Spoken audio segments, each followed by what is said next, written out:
Hey guys, today at my shop where I work in a gun shop. Believe it or not, yes I do.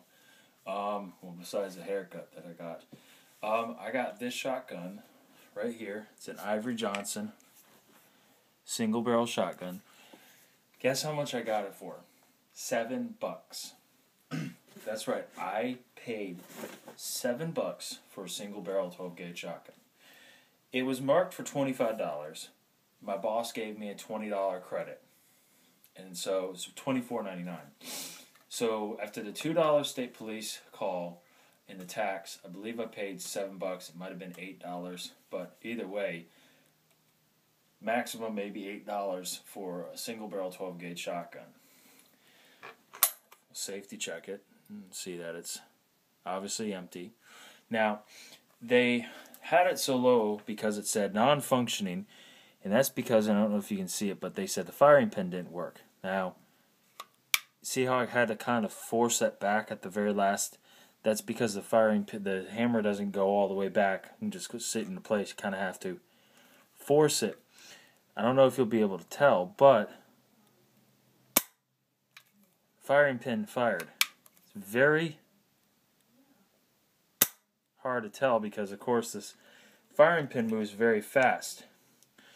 As you can see, I just protruded it out by forcing the firing pin forward. But they said it didn't work, and it was very gummy, it was very dirty, and I basically took it and I cleaned it. And I'll show you here. I'm bringing the front piece off. Okay. And when I fire it, these screws want to come forward. This entire assembly right here. But that's just a simple matter of holding it on tight. There you go. And then if you take the barrel apart from the assembly,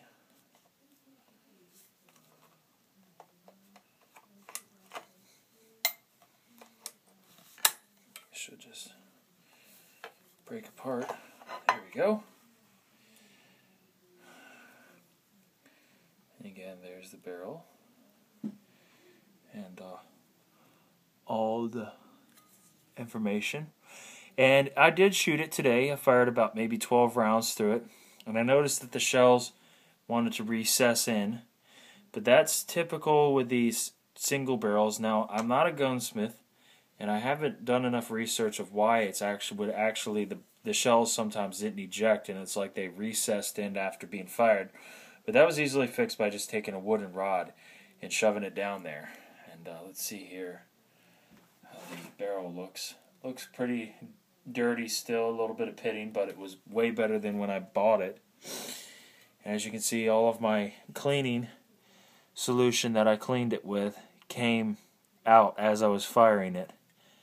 I had it pretty clean, but like I said, you can see all that cleaning solution. So oil and whatnot. So I'm probably going to dry it and touch it up and whatnot, and then I'm just going to maybe redo the stock or leave it the way it is. And $7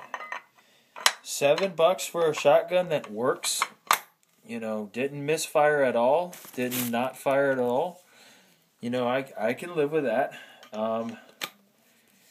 Good hunting gun, good defensive gun, good wall hanger. Just I could have it hanging on the wall, could have it displayed. The stock is in bad condition. What I like about it is there's an owl on there. And for those of you who don't know about history, owls are actually an evil omen, a bad omen in the Islamic religion. So I'm not against Muslims or anything, but let's basically just say no Muslims would ever pick this up and shoot it because they would know that it's a bad omen to them. But to me, owls are pretty cool. So $7. In fact, let me look at my receipt so I can actually see how much I paid. So I hope I have the receipt still. That would be... Yep, I do. So let's see here.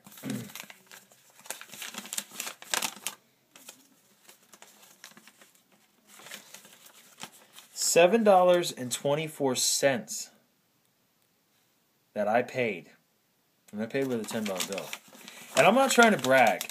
I'm trying to say, if you go to a gun shop and you're either at the point where you want to collect these things or you have the money and you see a gun and they says non-functionable or missing firing pin or whatnot, and it's a dirty, old, dilapidated gun, take a good look at it. Rub off some of the gunk and see if it'll work. Buy it, especially if it's like $20, $60. Like, we have a Carcano rifle there right now for $65, and I'll probably go in next paycheck and buy it. It doesn't have any iron sights. It doesn't have a scope. I would probably have to get it drilled and tapped by a gunsmith.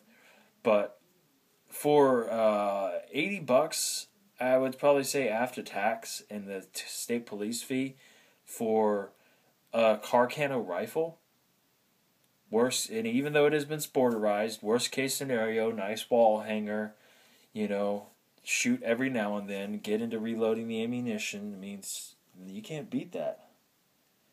But one thing I did learn with these is don't try to fire them from the hip, because for some reason what happens is when you fire it from the hip, it wants to go forward, and this barrel release right here tends to want to hit like that. So if you hold it like this, it just, but that's all I have to say about that.